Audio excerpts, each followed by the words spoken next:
Tere! Mina olen Eija Uus ja sa vaatad Rahvaraamatu sisuhäälingut Raamaturännak. Täna on meil külas Rahvaraamatu kirjastaja ning Rahvaraamatu kirjastuse turundusjuht Katrin Jaaska. Tere! Tervist, tere Eija! Mina tean sind kui ühte väga isukat lugejat. Kuidas, kui su töö on nii suures osas seotud raamatutega, kas sa leiad endale ka aega lugeda neid asju, mida sa tahad ise lugeda või pigem sinu lugemisaeg kulubki tööraamatutele? See on nii ja naa. Tead, kui ma väga aus olen, siis ehmatusega ma pean tunnistama, et mõnikord ma ei taha lugeda, sest ma olen nii palju lugenud juba mingisuguseid uusi käsikirju ja see kõik on kuidagi, seda on liiga palju. Aga see käib mõnusasti loinetena. Kui ma ei taha lugeda, siis ma vaatan seriaale ja ühel hetkel ma tunnen, et need seriaalid on ikka natukene nagu muutuvad ka kuidagi igavaks ja ma jõuan ikkagi tagasi raamatute juurde. Minu arust on see, et kirjastajate puhul hästi palju arvatakse, et sa ju loed neid käsikirju ja nagunii sa loedki ainult enda kirjastuse raamatuid. No, tegelikult see ei vasta päris tõele, et mul on ikkagi, ma ei tea nüüd, kas siis halb või hea komme lugeda ka teiste Eesti kirjastajate raamatuid ja väga paljud minu lemmikud on ka teistelt Eesti kirjastajatelt. Mis on kirjastuse ja kirjastamise töö puhul hästi tore muidugi, on see, et me saame lugeda väga häid raamatuid enne, kui need üleüldse kas siis eesti keeles ilmuvad või siis üleüldse maailmas ilmuvad. Nii et meil on selline päris vahva põnev töö, et teame rohkem ja oluliselt varem kui teised lugejad. Kas teile jõuab ka mõnikord selliseid mingeid salajasi käsikirju, millel on hästi palju klausleid, et ei tohi, ma ei tea, et mis kuupäeval tohib müüki minna, mis kuupäeval tohib, ma ei tea, esimest pressiteadet jagada või mingeid siukseid diile ka? Jah, seda ei juhtu tihti. Väga paljud autorid ei palu, et me allkirjastaksime lepinguid ja annaksime 3 tilka verd, et see käsikiri ei tohi kuhugi lekkida, keegi teine ei tohi lugeda, aga tõepoolest maailmas on autoreid, kelle puhul on väga rangelt reglementeeritud, mis hetkel sa tohid seda käsikirja näha ja lugeda, missugune peab olema sinu arvuti ja sinu veebivõrgu turvalisus, mis hetkel sa tohid üleüldse seda raamatut avaldada, väga palju kirjutatakse ka ette, milline näiteks peab olema kaanekujundus. Minu arvates on see hästi vahva, et kui suured nimed maailmas tegelikult viitsivad sellise väikese riigi nagu Eesti kaanekujundustesse reaalselt süveneda. Ja nad tegelikult annavad tagasisidet, mis neile meeldib, mis ei meeldi. Et võiks ju arvata, et Eesti, et see asub kusagil väga tihti, võib-olla isegi autorid näiteks Ameerikas ei tea, kus kohas see Eesti asub, või me eeldame, et nad ei tea, aga neile läheb väga korda see, kuidas nende loomingut esitletakse, millise mulje jätab raamatukaas. Et see on minu arust hästi nagu tore, et see isiklik lähenemine ja isiklik puudutus on ka maailma kuulsatel autoritel ikkagi alati olemas. Ma ka just hiljuti kuulsin, ei mäletagi kohe, mis raamatu kohta, aga et see välismaa autor, kelle raamat on siis 10 keeltesse tõlgitud, oli ka enda Instagramis või kusagil näidanud ühte eestikeelset raamatut ja öelnud, et see on kõige ilusam kujundus, mis maailmas on tehtud sellele minu raamatule. Et see tundus ka nagu nii tore tunnustus, et... No ja meil kirjastuses on ka ikkagi rõõmukilkeid olnud päris mitu korda, kui kas autor on siis kirjutanud meile öelnud, et vau, super, te teete väga hästi, te saite täpselt aru sellest raamatust ja selle raamatu olemusest. Või siis loomulikult, kui sotsiaalmeedias jagatakse ja öeldakse, et hästi tehtud, imeilus kaanekujundus, aitäh. Loomulikult meil kirjastajatena on väga hea ja soe tunne südames, et meile kiidusõnad üldiselt meeldivad, ükskõik, kas need tulevad autorilt või lugejalt. Aga kui on sellised rahvusvahelised menukid, siis kas te peate kasutama seda globaalset kaanekujundust automaatselt või te saate ise valida, kas teete uue kujunduse või kasutate seda? No, see on nii ja naa, et me oleme vahel automaatselt otsustanud, et see rahvusvaheliselt tuntud ja juba tuntuks tehtud kaanekujundus ilmselt töötab ka Eesti lugejate puhul kõige paremini. Aga teistpidi mõnikord meil on kuidagi tekkinud tunne, et Eesti lugejale võib-olla läheb korda natukene teistsugusem lähenemine, natukene teine tonaalsus ja siis me oleme teinud algusest lõpuni uue originaalkujunduse. Et mis on võib-olla siin selline ohukoht, ongi see, et tegelikult ikkagi autorid ja agendid kirjastusmaailmas, nad eeldavad, et me saame nii-öelda nõusoleku ja kinnitame selle kaanekujunduse siis nendega ja see võib natuke aega võtta. Aga suures plaanis on see ikkagi selline valikute küsimus ja nagu minu hea kolleeg Rene kirjastusest kavatseb ja tavatseb öelda, et kirjastajatel on kõhutunne ja sinu kõhutunne ütleb päris tihti ka üsna õigesti, et kas see kujundus töötab või ei tööta, kas midagi peaks muutma või siis mitte. Nii et nii ja naa on vastus. Ja mida võib-olla need paljud Eesti lugejad ei aimagi, et see kaanekujundus tuleb eraldi osta, siis see originaali kaanekujundus ja see võib tihtipeale maksta palju rohkem kui kohalik kujundus, kui sa lased kellelgi nullist selle teha. Ma praegu täiesti noogutan, jah, see ongi nii, et mis tunne meil vahepeal kirjastuses on see, et tegelikult inimesed, kas nad ei adu, nad ei mõista või tegelikult nad ei peagi mõtlema selle peale, mida tähendab kirjastamisprotsess ja kuidas üleüldse raamat sünnib, et millised on need tasud, millised on need protsessid, kes kõik, see terve punt inimesi on tegelikult kirjastamisega seotud ja jah, loomulikult, et kui me kasutame originaalkaanekujundust, et siis ka see ju maksab raha, sest keegi on selle välja mõelnud, keegi on sinna panustanud, üks inimene on teinud selle, pannud sinna oma mõtted, pannud sinna oma aja, et paraku, kas siis kahjuks või siis pigem õnneks, aga tegelikult kõik inimesed võiksid saada ikkagi tasustatud, et ka kirjastamismaailmas. Et võib-olla see tagatuba, et kui me suudame seda kuidagi rohkem avada kirjastajatena, et äkki see siis ühel hetkel annab rohkem aimu ka sellest, et kuidas tekib see raamatu hind? Yeah. Et mida see tegelikult tähendab, et kui sul on riiuli peal üks raamat, kes siia on tegelikult panustanud ja kui palju aega kulub ühe raamatu kirjastamiseks? Räägi meile. Kusjuures just eelmine külaline, kes meil oli, siit lahkudes ta küsis ka, et oota, kuidas üldsegi kaua see võtab aega ja et tegelikult inimesi väga huvitab see, et mis juhtub pärast seda, kui kirjastus on saanud käsikirja? Ma tahaksin teha nalja ja öelda, et see on väga lihtne, me vajutame printeris printnuppu ja raamat on valmis, aga tegelikult mitte. Minu jaoks on kirjastamine ikkagi üsna aeglane äri, võrreldes võib-olla siis teiste äride või ettevõtlusvaldkondadega.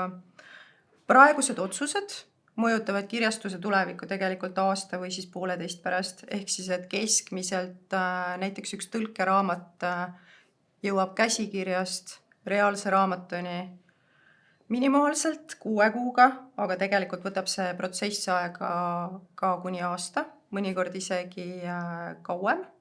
Ja see on väga lihtne. Kui meil on olemas, või siis mitte, väga lihtne, kui meil on olemas käsikiri ja meil on näiteks tegemist ingliskeelse käsikirjaga, siis me ju kõigepealt teeme otsuse, et kas meid huvitab see raamat, kas meid huvitab see, mis seal toimub või mitte. Kuigi jah, kirjastajatel on kõhutunne, nagu ma juba eelnevalt mainisin, et vahepeal on see väga-väga tugev, et siis eks me kõik peame mingisugusel hetkel selle sisetunde ära unustama ja vaatama ka selle pilguga, et kas seesama meie Eesti lugeja, kas talle see raamat midagi pakub, kas see teema on aktuaalne, kas see on põnev, kas see haarab teda kaasa. Sealt valmib tegelikult see lõplik otsus, kas me kirjastame või mitte. Siis asub tööle tõlkija. Olenevalt raamatust võib siis tõlkeaeg olla 3 kuud, mõni tõlke on aeglasem, läheb 6 kuud. Mõnikord tõlkega juhtuvad väga inimlikud asjad, ta jääb haigeks, ta kolib, ta saab lapse, mida iganes, läheb aasta aega. Ehk siis jah, me kõik tahaksime, et see tõlge valmiks võimalikult kiiresti, aga lõppkokkuvõttes on see inimfaktor ikkagi mängus ja kui midagi juhtub, siis juhtub. Järgmine samm on see, et tööle asub keeletoimetaja. kes siis käib selle teksti üle, vaatab, et see oleks eesti keele mõistes igati korrektne, et seda oleks lugejal hea lugeda, et see ei oleks liiga palju võib-olla seda sõnajärjestust ja lausestust, mis on originaalkeelest tulenev. See tekst peab olema eesti lugejale loetav. Seejärel asub siis tööle juba küljendaja, loomulikult kujundaja, kes siis otsustab, milline tuleb kaanekujundus koos kirjastusega ja pärast küljendamist läbib raamat veel korrektuuri ja siis see läheb trükki ja ühel hetkel on see siis lugejate ees raamaturiiulis, nii et selles mõttes on see ikkagi pikaajaline protsess. Sa rääkisid praegu selle ideaalse plaani. Ideaalne plaani on ju. Et tegelikult on ju kõik on inimesed seal, kõigil võib olla viperusi, ma ei tea, mingi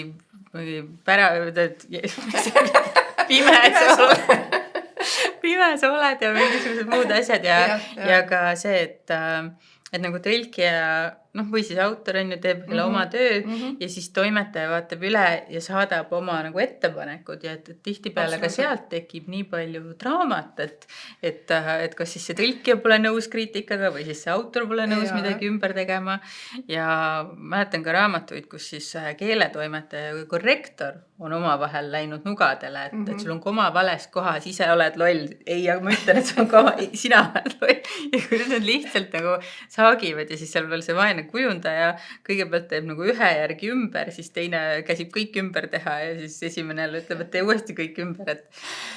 Jah, paraku kirjastamine ühelt poolt, see on siis see, et sul on see käsikiri, ükskõik, kas see on siis Eesti autori käsikiri või see on siis originaalkeeles käsikiri ja teisalt on seal punt inimesi.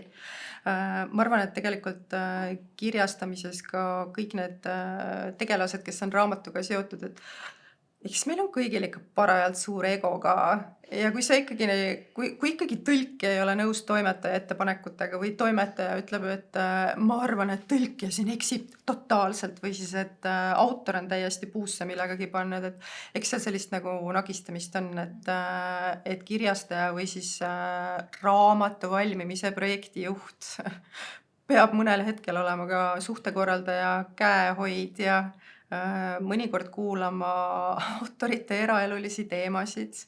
Ehk siis jah, et kirjastada on tore, lõpp-produkt on raamat, aga see, mis jääb sinna vahepeale, et seal tuleb päris mitmeid erinevaid ameteid enda õlul kanda. Aga jah, nagu sa ka ütlesid, et siin on inimesed ja inimestel juhtub. Mul on olnud endal päris palju raamatuid, kus reaalselt kõik sujubki. Sa lihtsalt lased minna, sa saad aru, et see raamat tuleb imeilus, kõik on ühel nõul, kõik armastavad seda, mida teine koostööpartner on teinud, autor ütleb, jah, toimetajal olid ideaalsed märkused, kujundus, super, kõik läheb. Ja siis teistpidi on raamatuid, mille puhul algusest peale see nagu vead ja vead, aga kõigil on midagi öelda, kõigil on midagi, millega nad rahule ei ole ja siis sa saad hakkama.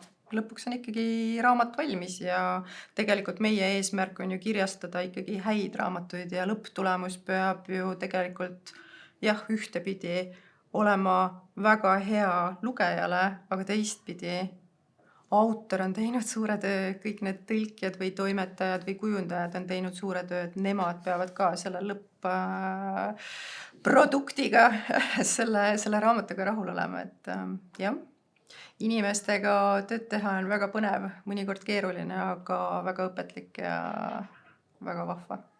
Ja et mõnikord on ju veel lisaks sellele kaane kujundajale, kunstnikule veel ka päris kunstnik, kes näiteks loobki mingisuguse originaaltöö siia.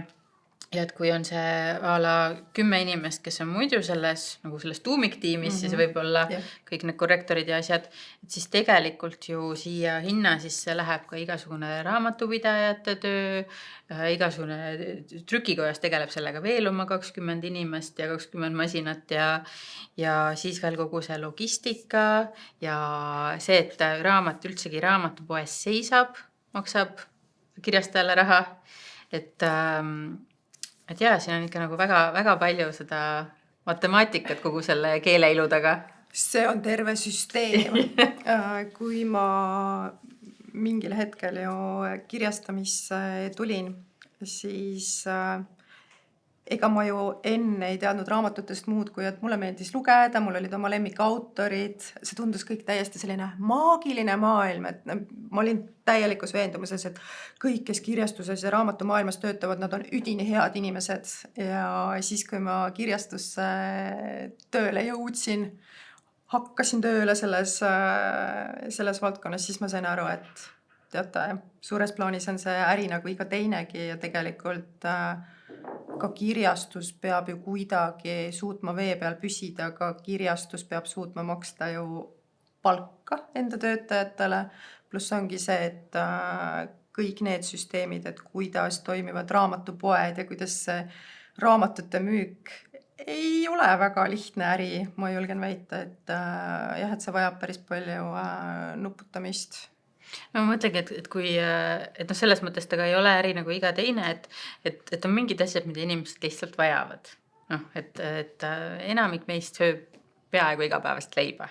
Et nagu, aga et lugemine maailmas ju nagu on nagu võib-olla sellisel allakäigutrendil või langustrendil, et siis ka inimesed loevad vähem ja valivad vähem raamatuid endale lugeda, et siis see, et kas sa oled pihhides või põhjas, et see on väga suur nagu leiutamine ja arvutamine ja siuke kristallkuuli vaatamine, et kas sellest raamatust saab Eestis selline hitt nagu välismaal või et kas see raamat, mis meile meeldib ka teistele lugejatele? Kusjuures meil on kontoris olemas täiesti kristallkuul.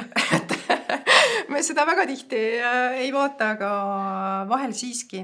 Aga jah, et ma ei taha kuidagi nagu väga tumedatesse toonidesse laskuda, aga paraku on see, et vahepeal inimesed peavad valima, et kas nad maksavad elektriarveid ja ostavad toitu või siis nad ostavad poest raamatu.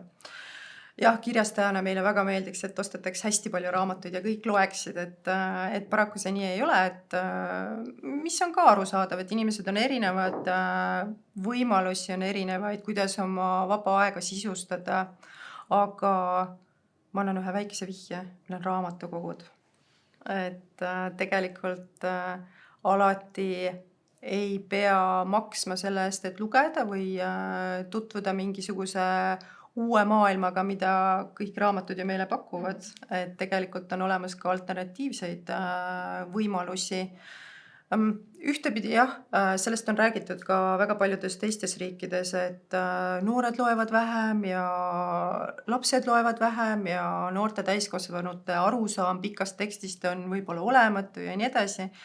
Aga selle peale mulle meeldib alati korrutada umbes kas aasta või 2 vanust uudist või siis ühte sellist vahvat artiklit, mis räägib Ameerika noortest. Nad on teismelised vanuses siis 11–15, kes on kuidagi jõudnud arusaamisele, et sotsiaalmeedia ei ole nende jaoks. Nad ei saa näiteks aru, et võtame Instagrami, et miks sa mingisuguste võõraste inimeste piltidele südameid laod, et kuidas see nagu maailma paremaks teeb või et kuidas see nagu, miks see peaks mulle oluline olema, mis tähendab seda, et nad on tegelikult läinud tagasi selle aeglase elustiili juurde, ehk siis nad loevad raamatuid, nad ei viitsi väga palju aega veeta sotsiaalmeediakanalites, neil ei ole kontosid ja mis on teistpidi veel hästi tore on see, et nad on kaasa tõmmanud ka oma vanemaid.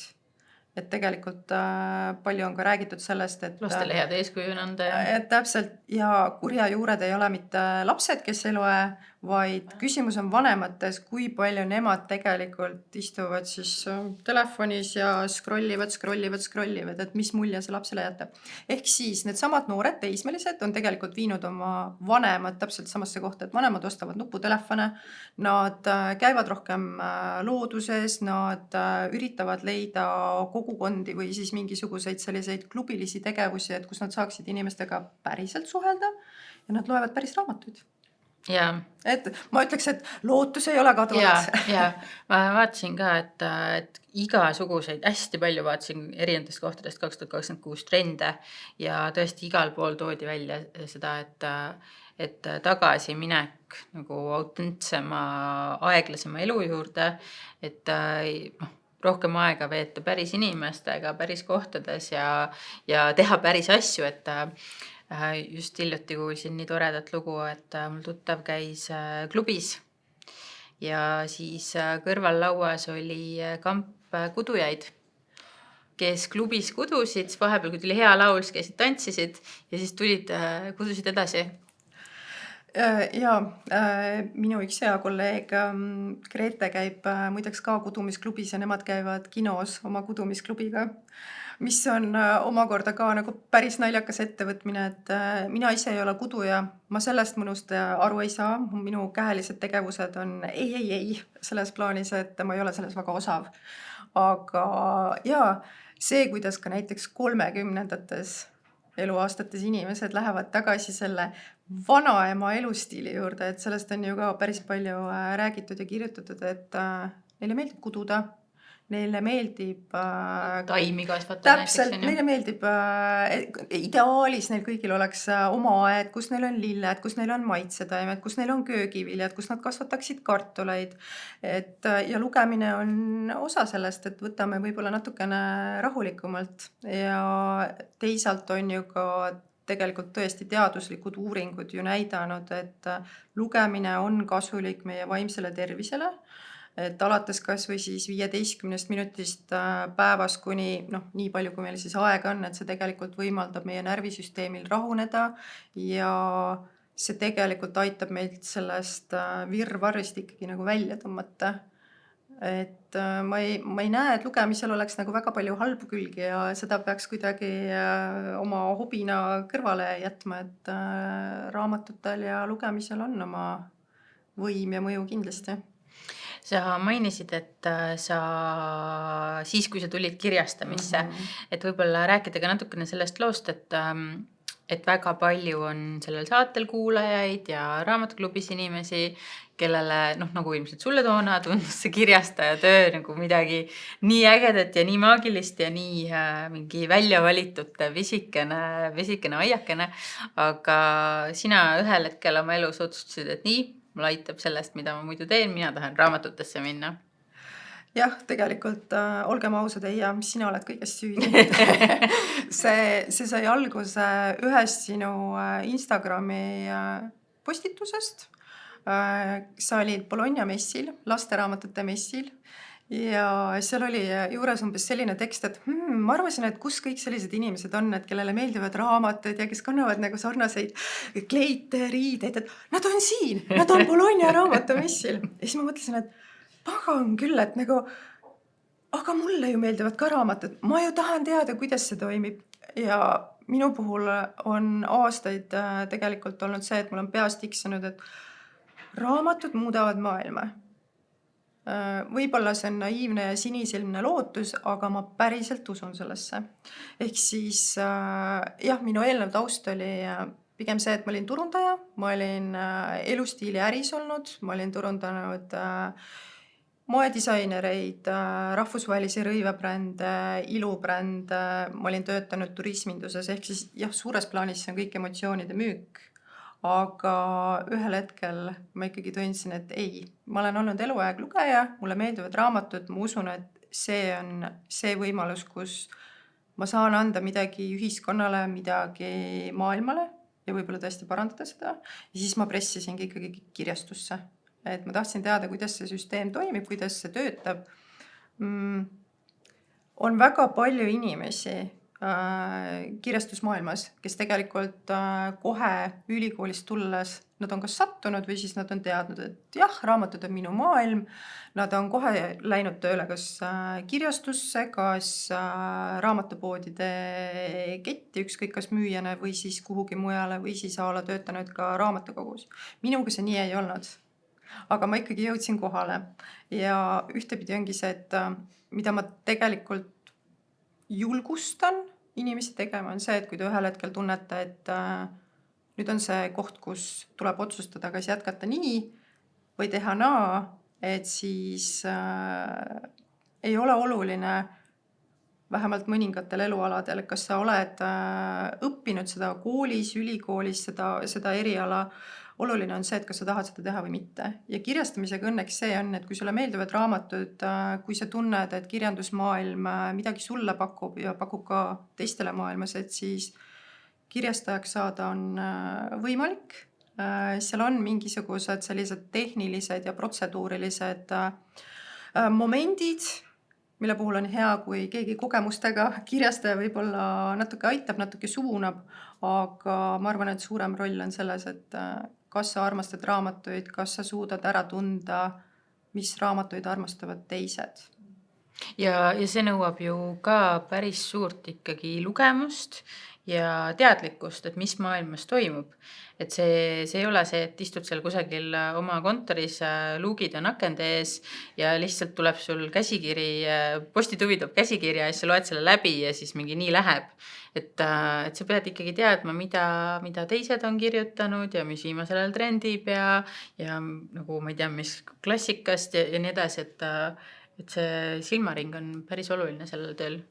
Jah, mina ise, ma loen väärtkirjandust ja ma loen ka klassikat, aga teisalt, mida ma ise proovin teha ja ma olen täiesti kindel, et ka kõik mu kolleegid olenemata kirjastusest, et me tegelikult üritame ikkagi kursis hoida ennast popkultuuriga, et mis on inimestele oluline ja teisalt ikkagi ka nende teemadega, mis on ühiskonnas aktuaalsed. Kõik need teemad, mis võib-olla on ühel hetkel väga olulised UK-s, Ameerika Ühendriikides, need ei pruugi olla olulised Eestis. Ja see tähendab ühtlasi ka seda, et Eesti lugejal on täiesti ükskõik, kui sa mingisuguse temaatilise raamatu avaldad. Nad lihtsalt ei korja seda üles, aga teisalt on ikkagi teemasid, mis tulevad Eestisse, need trendid jõuavad Eestisse ja Eesti lugeja tahab rohkem teada.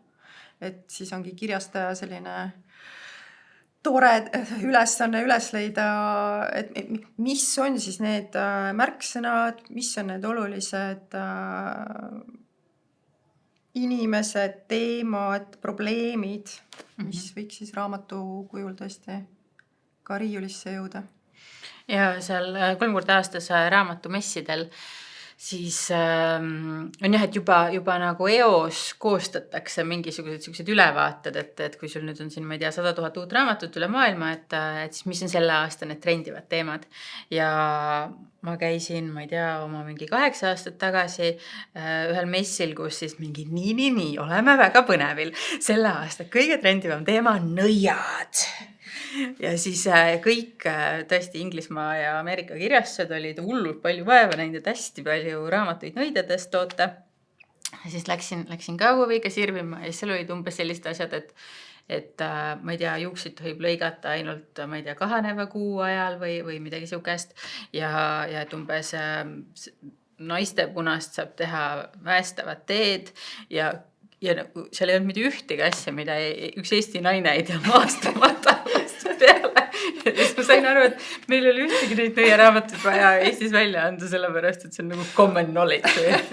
Me kõik teame neid juba täpselt, ehk siis sinu kui kirjastaja otsus oli, et meil ei ole seda Eesti turu jaoks vaja, sest Eesti naised teavad neid teemasid nagunii. Jah, nõidade sugu, ja üldse, et nii palju neid mingisuguseid oli tol hetkel Eesti meedias ka tähelepanu keskpunktis selliseid väga, väga glamuurseid, väga kauneid nõianaisi. Et tundus, et need, keda see teema huvitab, et nad saavad selle sisu kätte nii kui nii. Ja vahepeal kirjandusmaailm ja raamatumaailm tegi väikese sammu edasi ja siis mingil hetkel kõik vaimustusid romantasist, ehk siis draakonid, erootika, igasugused maagia ja nõiakoolid, mis võib-olla on natuke inspireeritud Harry Potterist, aga suures plaanis siiski mitte, ehk siis mingil hetkel olid draakonid ja suur armastus oli hästi palju seksi ka, ma saan aru. et see oli tõesti selline läbiv teema, aga eelmisel aastal see läbi see laine või? Selles mõttes, et see oli väga vahva, et või no mis vahva, võib-olla isegi natukene nagu traagiline, et agendid ütlesid, et me enam ei jaksa seda draakoni seksi müüa, et nüüd oodatakse, et mis on siis selline järgmine suur teema, et mis võiks siis maailma vallutada. Elame, näeme, vaatame, et ega nende hittidega on ka ju see, et raamatuagendid, loomulikult autorid ise, nad ju väga loodavad, et just nende käsikirjast saab nüüd järgmine maailma number 1. Aga pahatihti seda ei juhtu, et see juhtub ikkagi väga, väga harva ja millest vist on tegelikult isegi Eesti raamatusõpradele juba natukene põgusalt räägitud, on ka see, et raamat, mis mujal maailmas on tohutu bestseller, siis eestlane ütlebki võib-olla ostab selle ära inglise keeles näiteks, kui see on inglise keeles juba välja tulnud ja kui kirjastaja lõpuks jõuab siis selleni, et see raamat, see tohutu rahvusvaheline menuk on eesti keeles välja antud, siis see jääb riiulile. Et see on ka selline kurb tõde. Ja ega alati ei saagi aru, et mis selle taga siis on.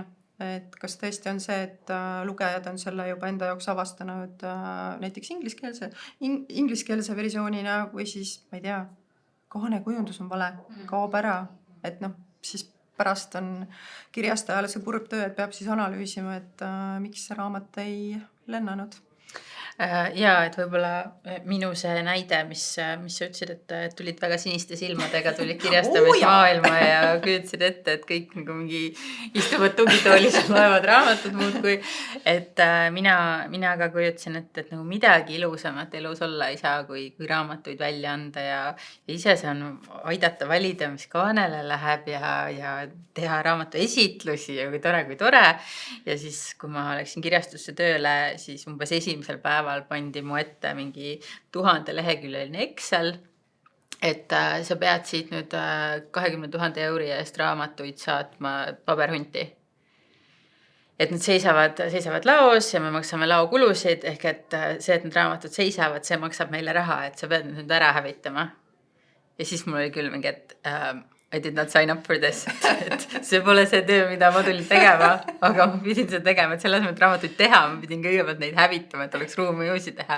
Ja see oli nagu väga traagiline sükene avapunkt sellel, et siis kohe võeti need roosad prillid eest ära ja trampiti kildudeks.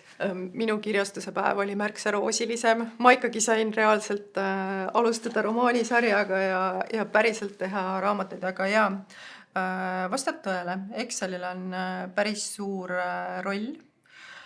Mõnikord mul on hea meel, et mul on see finantsjuhtimise taust, et ma olen seda koolis õppinud ja tegelikult ma tean, mis on eelarve, ma tean, mis on kulud-tulud, ma tean raamatupidamise põhialuseid.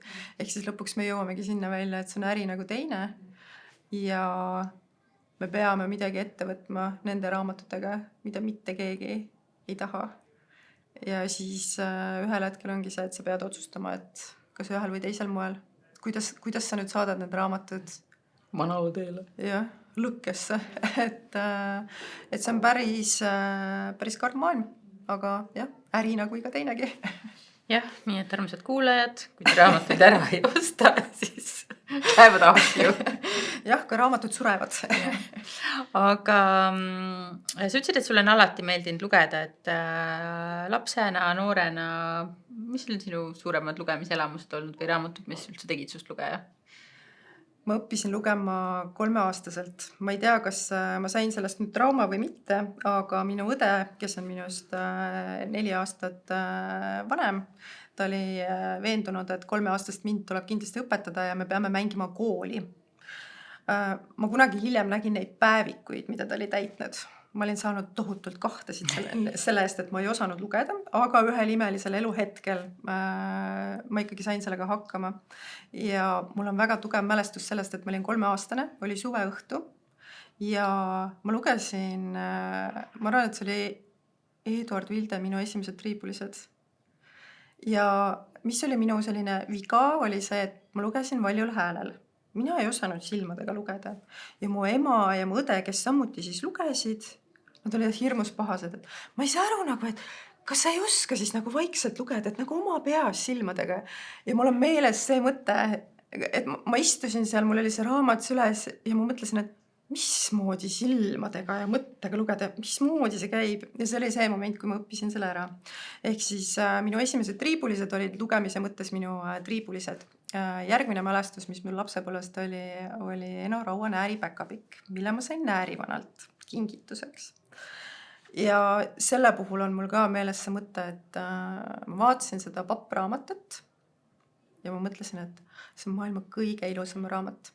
Et kui ma suureks saan, siis ma teen ainult sama ilusaid raamatuid. Et need on 2 sellist nagu kõige tugevamat mälestust, mis mul lugemisega seotud on. Aga selles mõttes ma olin ikkagi ilmselt tolle aja selline klassikaline lugeja ja klassikaline laps. Ehk siis Astrid Lindgren, Pullerbi lapsed, imeilus idüll. Kuna ma elasin maal ja minu õde oli natukene vanem, et siis loomulikult minu õde ei viitsinud minuga alati mängida. Ehk siis ma natukene ikkagi varastasin Pullerbi lastest neid selliseid imeilusaid momente ja mängisin neid siis ise üksi seal maal kodus läbi. Aga samamoodi kõik Kalle Blomqvistid, Pipi Pikksukad, mida iganes, et Astrid Lindgren oli puhas kullaauk. Ja mis oli minu puhul ilmselt oluline, et jah, ühtepidi see, et õde õpetas ja õde karistas, pani kahtasid, on ju. Aga teisalt see, et ma tõesti arvan, et ma ei oleks lugeja, kui minu ema ei oleks mulle ostnud või mulle ja mu õele ostnud lasteraamatuid. Me ei ole sellest hiljem rääkinud, aga ma kahtlustan, et minu ema oli reaalselt see, kes võib-olla jättis endale midagi ostmata ja ostis selle asemel mingisuguse uue ja ägeda raamatu meile koju, sest meil oli tõesti tohutult suur lasteraamatute riiul ja me võisime sealt iga kell valida. Meil oli seal tõlkekirjandust, meil oli seal Eesti autoreid, kõik Sipsikud, Naksitrallid, et see oli osa meie elust. Et ma arvan, et kui ei oleks seda riiulit toanurgas olnud, siis ega ma võib-olla raamatuid nii palju ei armastaks ka. Aga võib-olla siis teismelise põlve edasi minnes, et ma haarasin kaasa ka minu jaoks ikkagi klassikalise krabati. Ma loen seda praegu ka. Ma loen seda tavaliselt siis, kui tuleb novembrikuu, kuigi krabati tegevus saab alguse aastavahetusel, aga kõik need nõiad ja maagiad, et ma ei tea, juba enne Harry Potterit oli olemas krabat ja see on väga ehe lugemine. Ma iga kell soovitan, et imeilus kasvamise lugu ja teisalt ka armastuse lugu, et lõpp on pigem õnnelik, sellepärast ma julgen seda soovitada.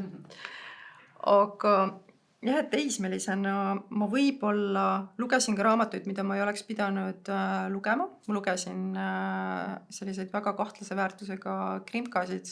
Ma loen ka praegu krimkasid, aga ma arvan, et nende kirjanduslik tase on natuke kõrgem kui need, mida ma tõesti 13-14 aastasena lugesin. Põlva raamatukogule muidugi suur aitäh, neid oli seal riiulil ka päris palju. Aga on paar raamatut, mille puhul ma tegelikult arvan, et need natukene kujundasid minust selle inimese, kes ma olen. Et neist esimene, mida ma ei väsi mitte kunagi soovitamast, on John Irvingi Karpimaailm. Kirjandusklassika, kuigi selle autori kohta on öeldud, et tema palve Owen Meany eest peaks siis olema oluliselt parem, et kirjanduslikus plaanis, loo jutustamise plaanis ja nii edasi. Aga mina arvan, et Karpimaailm ikkagi kujundas päris olulisel määral minu väärtushinnanguid. Ma loen seda raamatut aeg-ajalt üle. Ma loen seda kuidagi alati uuesti ja teistmoodi. Aga jah, ma arvan, et Karpimaailm muutis mind selleks liberaalseks inimeseks, kes ma praegu olen ja võib-olla kasvatas natukene sellist empaatiatunnet. Ja teisalt paraku tuleb tunnistada, et see on ka see raamat, et mis näitab, et sul võib olla ükskõik kui idülliline elu ja paarisuhe, et aga meie kõigiga juhtuvad asjad, sest me oleme inimesed. Ja kuidas sa siis hakkama saad kõige selle halvaga, mis su ellu tuleb, et kas sa otsustad edasi minna või siis mis sinu elus tegelikult juhtub, et väga inimlik raamat, väga sügav raamat ja minu igavene soovitus kindlasti. Ja nooruspõlvest veel üks. Tegelikult ma taasavastasin selle Eija tänu ühele sinu meenutusele, et tõesti Hirami Mõru Maik oli see, mida ma lugesin. Ma arvan, et ma olin 18 äkki, ma lugesin seda suhteliselt siis, kui ta trükist tuli. Toona võitis ta, äkki see oli siis aasta 1998, kui ta sai romaanivõistlusel 3. koha.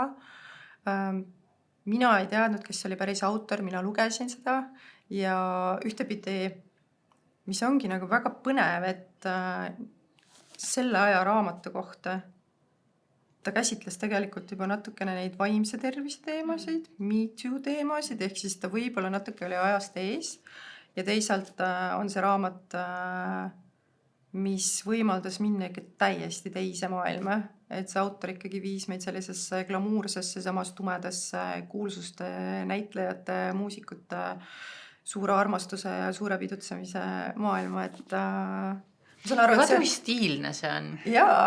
Sest toona olid ju raamatud, olid kõik mingid, peal olid mingid naised 90-ndate lõpus ja mingi koledad fondid ja siis ta on nii minimalistlik ja need hõbedased ääred. Absoluutselt. Meil oli aastal 99 olid meil iluääred siiski juba, et see trend, mis siin on viimased paar aastat olnud maailmas, et 98. aastal on seda Eestis juba tehtud. Kusjuures ma vaatan, et siin taga on isegi hinnasilt ja see raamat maksis 186 krooni. et aga võib-olla see tõesti oli ajast ees, ehk siis ma tean, kuidas see muutis sinu maailma. Ja teisalt ongi see, et mind võib-olla pani see natukene ka julgemalt unistama äkki. Jaa, just. Kas sa lugesid selle nüüd üle või? Ma ei ole seda lugenud umbes 5-6 aastat.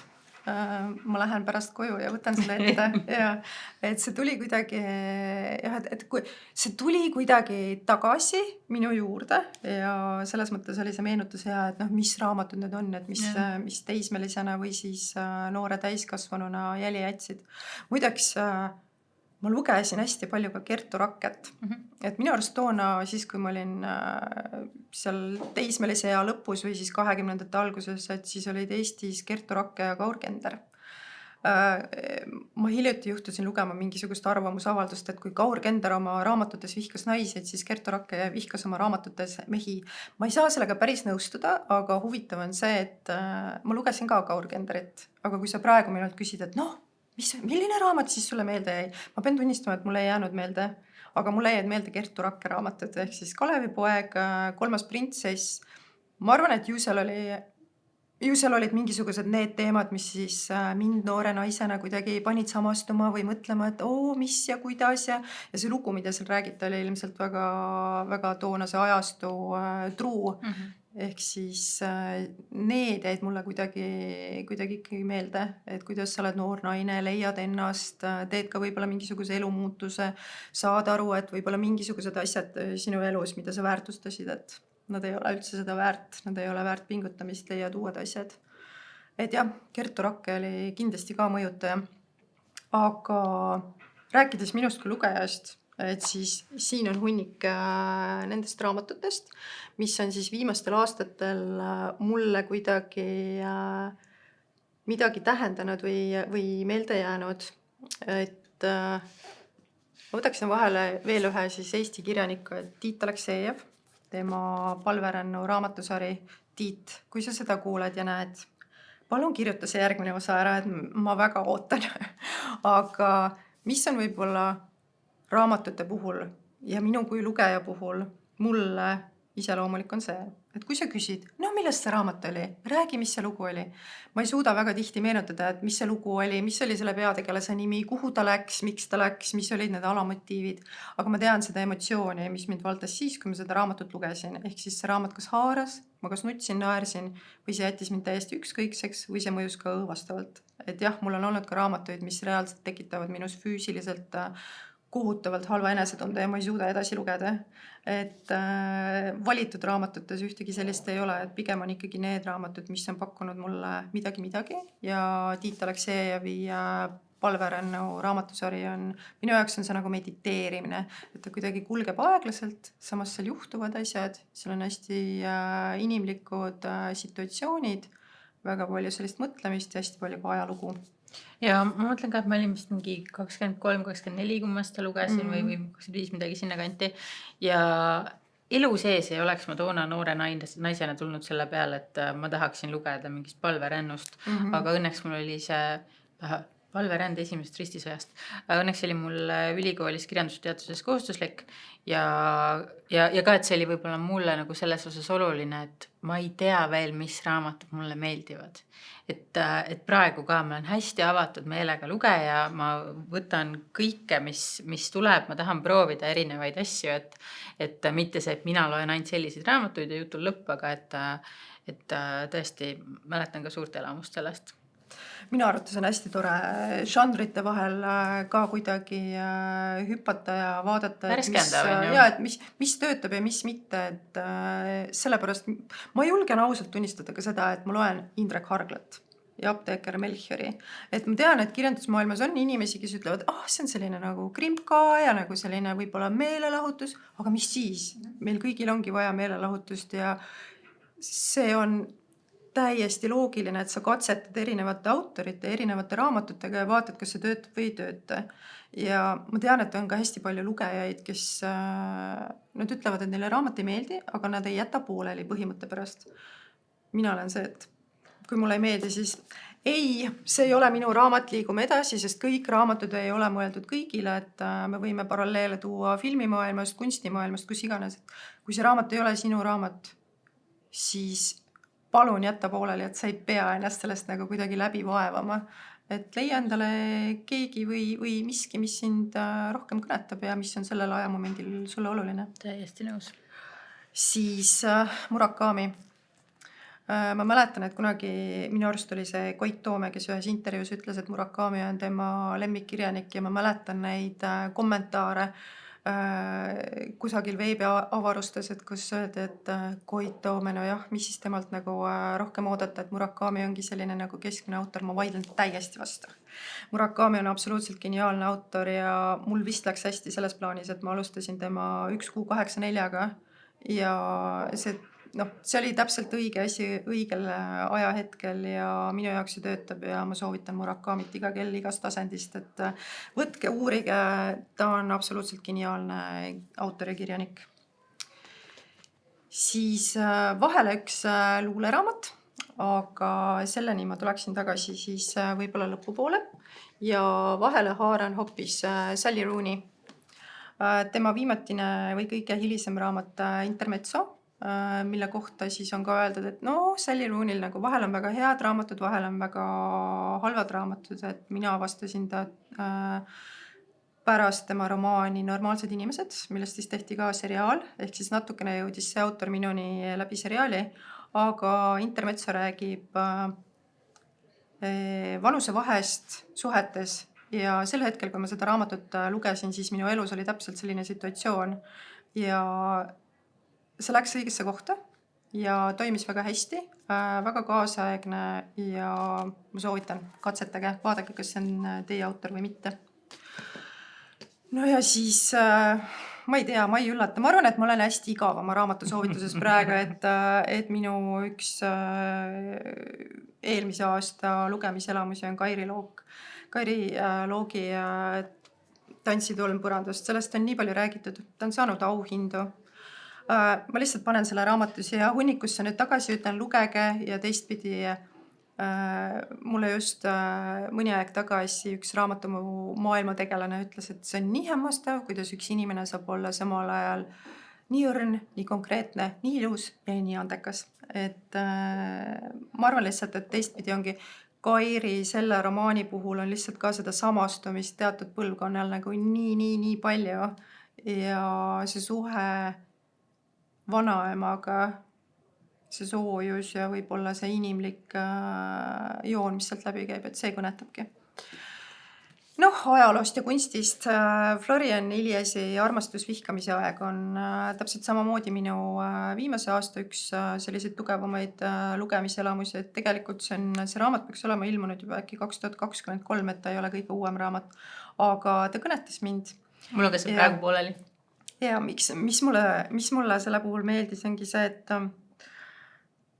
ma arvan, et vastab tõele see väide, et me võime olla ükskõik kui jaburas olukorras, ühiskond võib olla ükskõik kui hullumeelne, me võime olla keset sõda, me võime olla keset mingisugust poliitilist ideoloogiat, millesse meid on tõmmatud ja lõppkokkuvõttes on see, et me ikkagi kõik tahame armastust. Et tegelikult meie kõigi jaoks on kõige olulisem see, et kas see mees seal armastab mind või mitte, kas see naine on kellegi teisega või mitte. Ja teistpidi see, et toonase ajastu, see räägib siis ka 30ndatest aastatest ja 30ndate aastate Euroopa kultuurieliidi suhetest, kuidas nad nii kergelt lendlesid ühest suhtest teise. Ja siis loomulikult on siin karakterid, kes totaalselt kinni jäid oma suhetesse ja tegelikult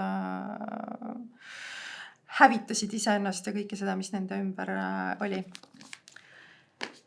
Nii, siis natukene eneseabi ka. Kui mulle oleks keegi teismelisena andnud kätte School of Life'i emotsionaalse hariduse ja harituse raamatu, siis ma oleksin ainult plaksutanud. See on eneseabiraamat, mis tegelikult põhineb hästi palju filosoofial ja teisalt ta tuletab meelde selliseid lihtsaid asju, et väga hea lugemine selleks hetkeks, kui sa tunned, et sa hakkad läbi põlema või et kõik on liiga palju, et võta korraks aeg maha ja vaata, mis tegelikult on elus oluline. Et mind on see aidanud, äkki aitab kedagi veel. Ma loen eesti ja inglise keeles päris palju ja Katie Hessel on siis kunstiajaloolane, kelle eelmine raamat tegelikult rääkis kunstiajaloost, jättes välja mehed. The History of Art Without Men, tohutult populaarne rahvusvaheline menuk ja et me võime ju tegelikult mõelda, et mis me räägime sellest võrdõiguslikkusest ja mingitest naistest kogu aeg, aga kui sa võtad reaalselt ette selle situatsiooni, kus tegelikult muuseumides ongi vähem naiskunstnikke, kus tegelikult väga paljud naised pidid loobuma oma ambitsioonidest sellepärast, et nende kaasa oli näiteks kunstnik ja nad lasid oma kaasal särada või siis väga tüüpiline, mis ju ikkagi teatud hetkel juhtub, et naised saavad lapsi ja pühenduvad perekonnale, et kõik nende naiste lood on väga-väga toredad ja seal on väga palju neid nimesid, keda võib-olla siis tavaline kunstihuviline ei tea, aga naised on paganama andekad. Ühesõnaga, Katie Hesseli järgmine raamat on minu selle aasta raamat ja tegelikult on see omamoodi siis kalender, ehk siis, et igasse päeva on kogutud mingisugune mõte kunstnikult. Ja see on siis minu selline kas hommiku või siis õhtu tegevus, et ma võtan selle raamatu ette ja vaatan, et mis kellelgi on öelda selle kalendripäeva kohta ja siis panen kirja ka enda mõtted. No nii, tundub, et mulle meeldib ikkagi mingisugune ajalooline kirjandus päris nagu olulisel määral, et ma tooksin esmalt siia esile ühe Leedu kirjaniku, kes on käinud ka raamatu- ja lugemisfestivalil Head read, Kristina Sabaljauskaite. Kas sa harjutasid seda nime kodus? Jaa, harjutasin. Mul on Leedu nimedega väga keeruline, mul on üldse nimedega väga keeruline, aga ma harjutasin. Ja tema Peetri keisrinna oli siis, minu teada on see esimene, mis temalt on üleüldse tõlgitud, aga räägib ta siis tõepoolest Peetri keisrinnast, jaa, aga see on päris selline julm ja aus ja natukene võib-olla ka võigas raamat, et ühtepidi see tundub hästi tore, et mingisugusel suvalisel tüdrukul neiul õnnestus saada ühe mehe soosikuks, ta reaalselt juhtis riiki ja nii edasi, aga kui palju me tegelikult iga päev mõtleme sellele, et ka need suured võimsad inimesed, on nad siis mehed või naised, nad on kõigest inimesed. Et kõik need sõjakoledused, see, mida sa pead elama läbi naisena, et kui sa kaotad oma lapse, kuidas sa pead võib-olla mõnikord teesklema ja kuidas mõnikord mingisugused pahed sinust võitu saavad, et taaskord väga inimlik, aga väga-väga põnev raamat, et samal autoril on tegelikult nüüd ilmunud ka äsja täiesti uus romaan, et ma pean ütlema, et mulle Peetri keisrinna meeldis rohkem, aga ajaloo ja kunstihuvilistele ma kindlasti soovitan. Ja siis Andrei Kurkov, tema ajalooline raamat, mida tegelikult ma leidsin selle tänu rahvusvahelise Bookeri pikale nimekirjale mõned aastad tagasi, see oli just ilmunud Londonis ja seda minu arust kirjeldati kui sellist Murakamilikku, natukene sellist nagu maagilist ja ebarealistlikku teost, aga räägib ta siis 20. sajandi alguse Kiievist ja sellest, kuidas bolševikud on linna tunginud, kuidas peakangelase või peategelase isa tapetakse, temal lüüakse maha kõrv, selleks, et üleüldse ennast toita ja mingisugust turvalisust leida selles kaoses, läheb ta tööle miilitsasse ja mis sealt siis edasi saama hakkab ja millist rolli mängib see maha raiutud kõrv ja milliseid kuritegusid ta lahendab, et seda saab siis sellest raamatust lugeda. Mina võtsin kaasa ingliskeelse variandi, seesama raamat on tegelikult ilmunud ka eesti keeles. Tal on natukene teine pealkiri, kui siin otsetõlkena nüüd võiks arvata, aga et keda huvitab, et siis võib lugeda, et Andrei Kurkov on kindlasti väga väärt autor. Kas see on raamatusari ka see? Jaa, see on raamatusari, jaa. Ma ei tea, kas eesti keeles on plaan avaldada see teine osa, aga inglise keeles on see juba ilmunud ja ma juba ootan 3. Ma ei tea, millal see tuleb, aga ootusärevus on suur, et jah, et see ei ole selline traditsiooniline ajalooline krimka, et siin on nagu natukene selliseid kummalisemaid seiku ka, aga kes ei lase ennast sellest häirida, et siis ma tõesti soovitan. Nii, ja siis eelmise aasta viimaste kuude lugemiselamused, et ma tegelikult nendele, kes tahavad nutta, siis palun võtke ette Kured lendavad lõunasse.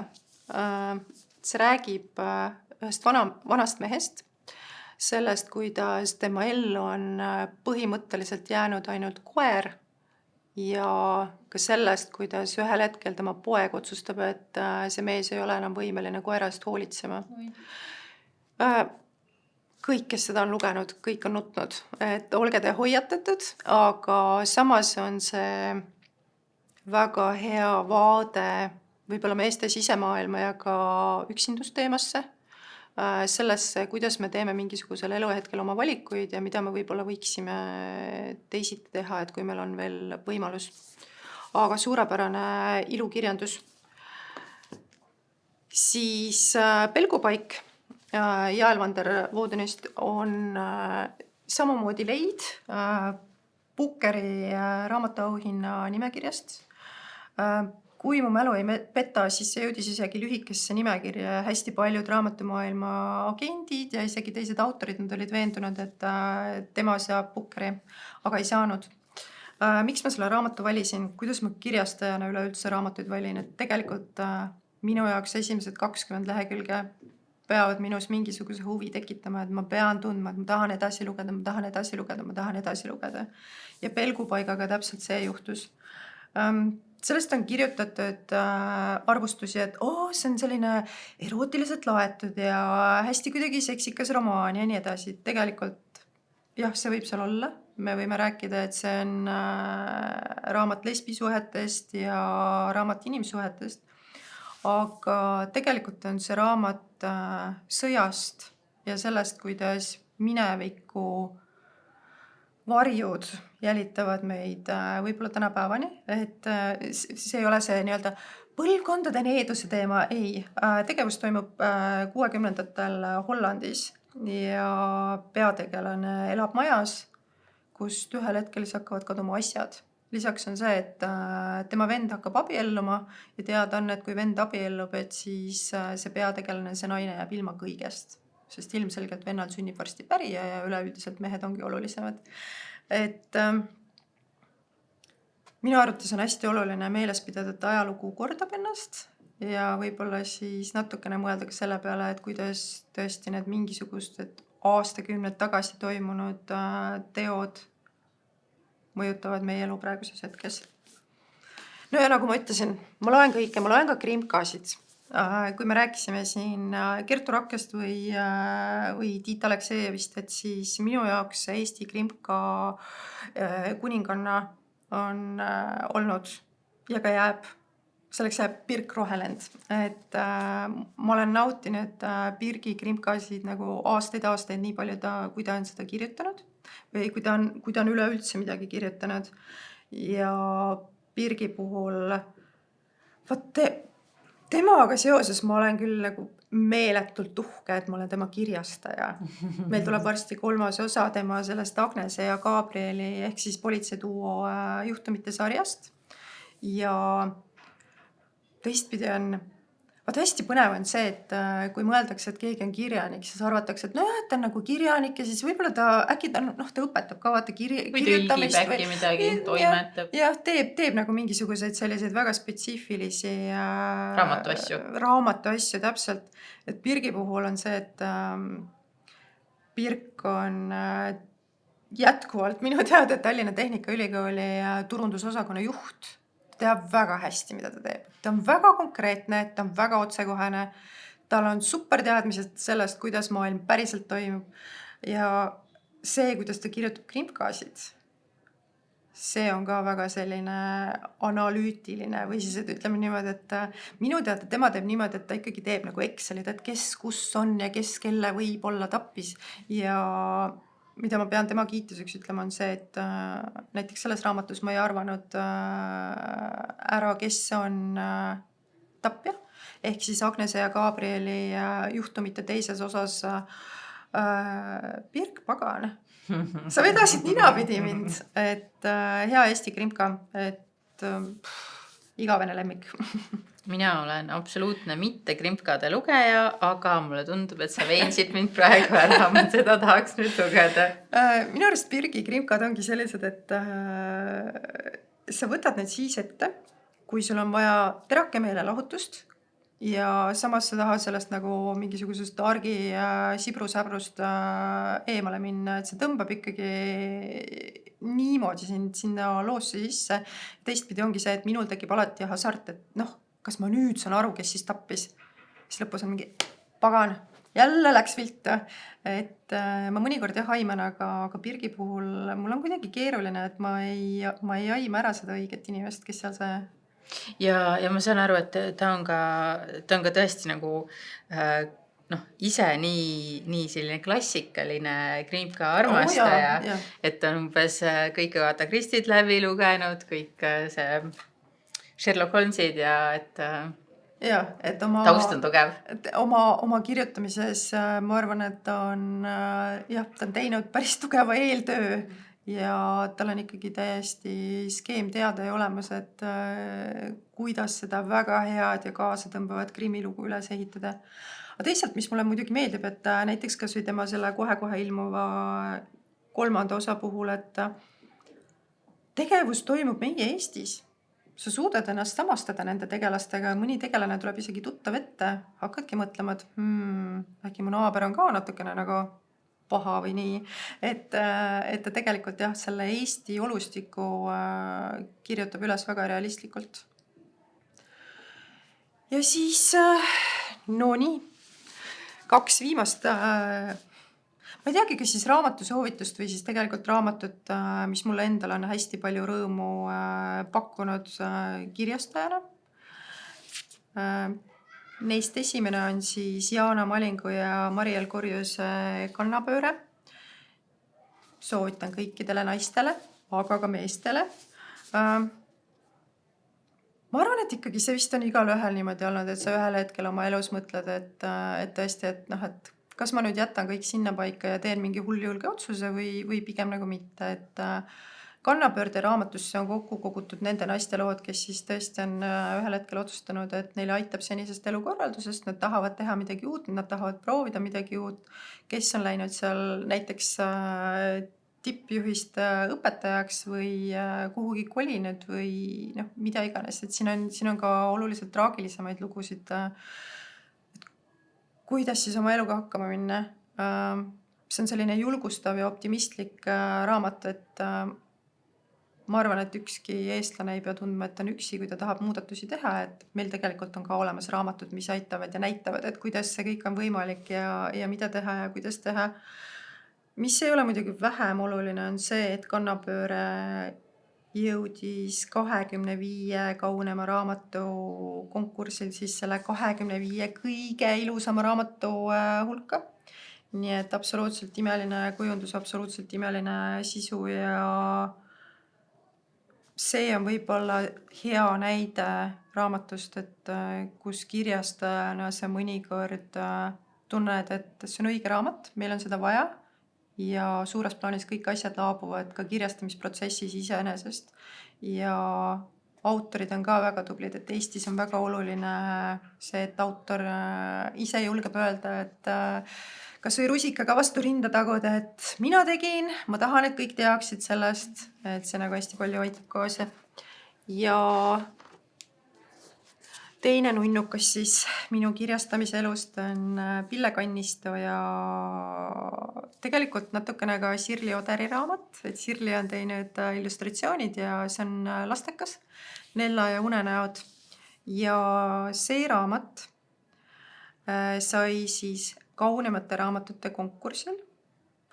Ta sai Eesti Lastekirjanduse Keskuse eripreemia, mille peale mina ainult plaksutasin käsi ja taaskord kiljusin rõõmust selle pärast, et mul on hea meel, et Lastekirjanduse Keskus selle raamatu puhul tegelikult nägi seda, et mida Sirli ja mida kujundaja Angeelika Schneider tahtsid ka öelda.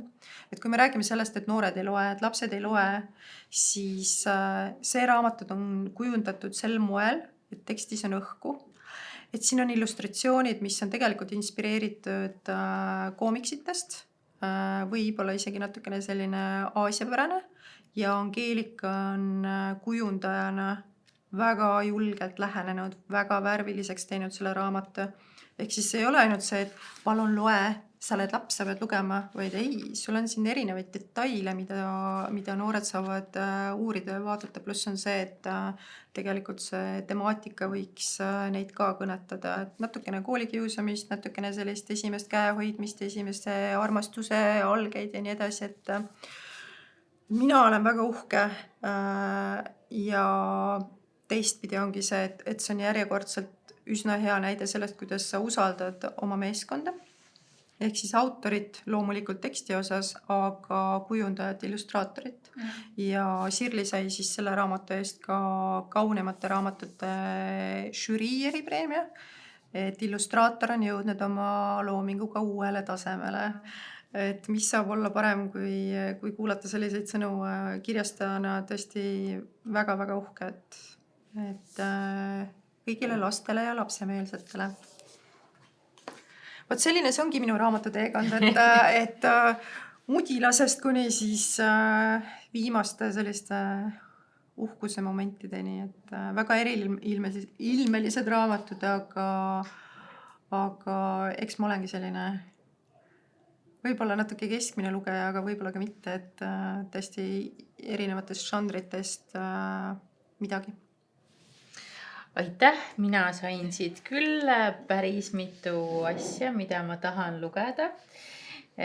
Mõtlengi, kuhu suunda nüüd kohe ise joost, et nii kui siit ära lähed, siis ma lähen kohe raamatupoe riiulite vahele. Aga ma alati palun külalisel ka ühe luuletuse lugeda. Mis sa meile täna välja valisid? No vot, sellepärast ma haarasingi kaasa Stella Terna luulekogu Vabavoolu veele. Ja miks mulle see raamat silma jäi, et mulle kuidagi mingisugusel hetkel jooksid sotsiaalmeedias ette Stella luuletuste lugemised. Ja kui tal see kogumik tuli välja, siis ma sain aru, et see ongi väga isiklik kogemus, mis tal siia on kirja pandud ja ühtepidi see räägib hästi suurest südamevalust, et mulle tundub, et selle raamatu sünni alge on kusagil väga-väga suures kurbuses, aga teisalt mulle meeldivad õnnelikud lõpud, et ma arvan, et see kogumik viib ka kuhugi sellise lootusrikkama tuleviku poole. Mida ma veel teen luuleraamatutega on see, et mul on mõnikord kombeks Vaata, mõni loeb hommikuti horoskoope, et noh, ma teen seda ka, on ju. Aga kui ma tean, et mul on kiire päev ja mul ei ole aega lugeda, siis ma võtan luuleraamatu täiesti suvalisest kohast lahti ja vaatan, et mis sealt siis tuleb. Stella raamatuga ma tegin täna hommikul täpselt sama asja ja tuli lahti lehekülg 95. Rahu otsib mind taga. Väga tähendusrikas. Rahu otsib mind taga. Me vahel kohtume üürikestel hetkedel, kui mina vaatan taevasse ja tänan kedagi või midagi. Ma harva palun, kuid tihti tänan.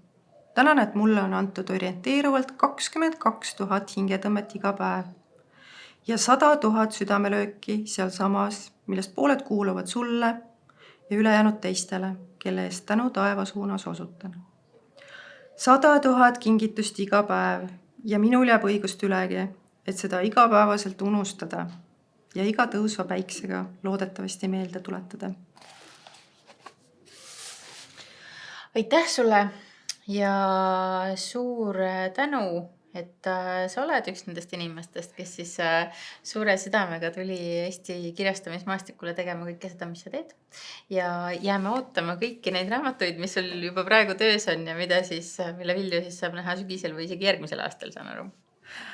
Ja tead, osaliselt juba ikkagi sellel kevadel tuleb üks suur hunnik raamatuid ja tegelikult valik ka Eesti autoritelt, et mille üle ma ise olen hästi uhke. Aga aitäh kutsumast ja mina siis tuletan kõigile meelde, et lugege ikka eesti keeles ja raamatud on sõbrad. Aitäh! Nii on. Aitäh teile vaatamast, kuulamast. Jääme lugemiseni.